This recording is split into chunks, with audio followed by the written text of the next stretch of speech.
the more disappointing takes in Vikings: Valhalla that's just come out on Netflix is the reaction that people have had to the casting of Caroline Henderson as Jarl Haakon, or Jarl Estrid Haakon, of Kattegat, which is a part in the show. Not a real person, never really existed, is based on a real person, but we'll get into that later on. The obvious reason why this is causing people so much grief is Caroline Henderson is not only a woman, but she is a black woman. Shock horror. Amazing. And people are absolutely going ape about this all over the internet because they can't wrap their heads around the idea of a fictional character in a fictional place being played by a really good actor who happens to have different coloured skin to what they reckon that person should have. So this video is going to look into why none of that matters and why everybody should just get a bit of a grip on themselves. But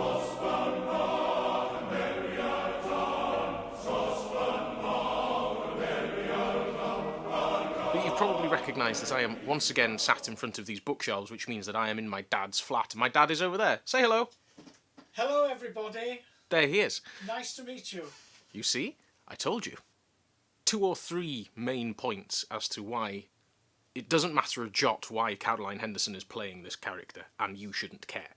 Number 1 is this is really very much the lowest bar that the industry could possibly set. I've worked in theatre, and I've worked in film, and I've worked in TV, and let me tell you that having one black actor on set in a big budget Netflix TV show with a budget of millions isn't a big ask, and this is something that we call colour-conscious casting. It used to be called colourblind casting. That's not really a term that we use for it anymore. It's not really a good description of how it works, but what it is the idea that casting should be a case of getting the best local, whenever possible, talent onto your production. Caroline Henderson is just that. She's a local performer. She's Swedish-Danish. She's from Stockholm. She does a great job inhabiting the character of Jarl Haakon and is very convincing. She's an excellent performer. That's it. That is the criterion. Are you good at the character? Yes? Great. Sign here. That's how casting should work. And we have already had loads and loads and loads of brilliant examples of this, like the colour-conscious casting that the Royal Shakespeare Company did of Hamlet a few years ago is another great example of that. And what this is meant to do is redress the balance where 40, 50, 60, 70, 80, 90 years ago, the standard in Hollywood and the West End and Broadway was for a white actor to black up or put on yellowface. Christopher Lee put on yellowface to play a Chinese man in a film. Not great, obviously now. Don't really do that anymore. So, this is what we now do, and it's to provide equitable work for actors. Actors come in all shapes and sizes and colours, and it's very base level stuff here. Second thing that we're going to look at is this character never existed.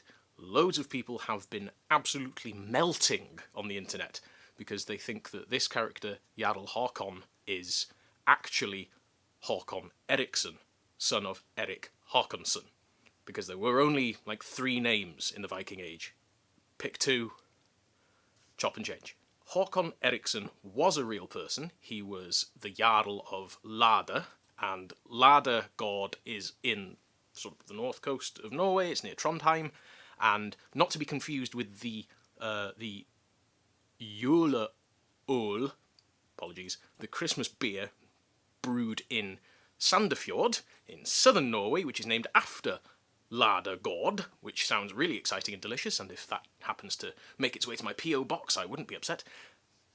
That's a different thing, but Jarl Haakon Eriksson was the Jarl of this place near Trondheim, and his dad was a big hero and helped Knut the Great with his invasion of England, and then Haakon was involved in in Danish control of England as well, and became the leader of the I can't remember how you pronounce that.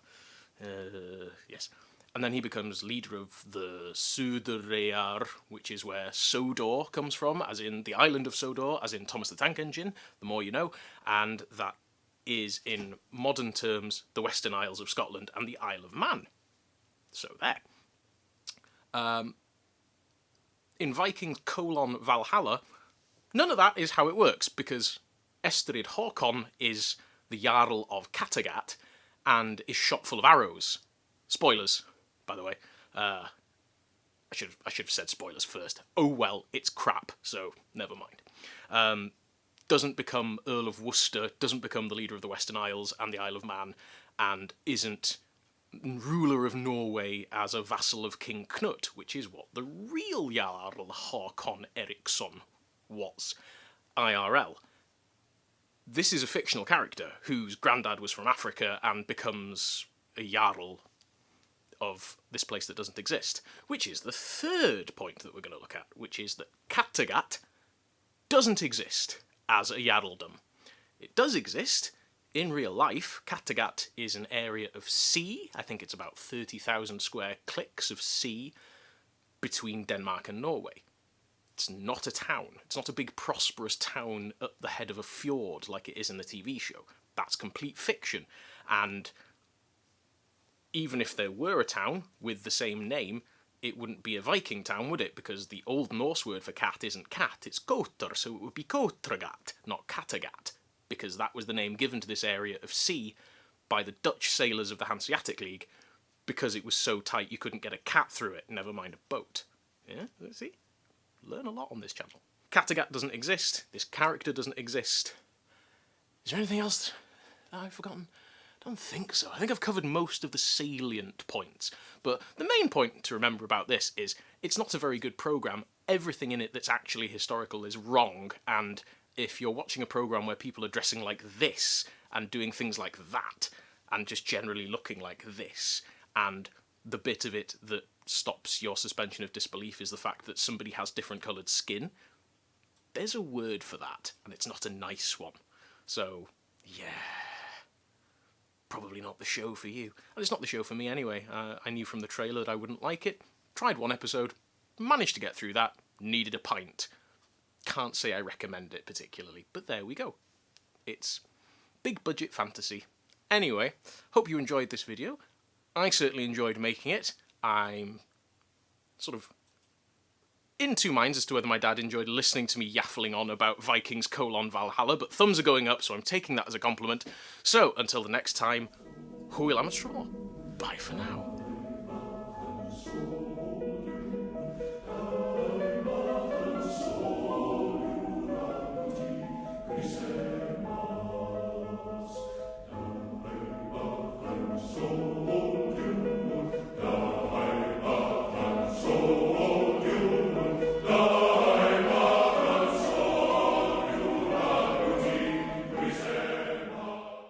Cut this bit for theme music.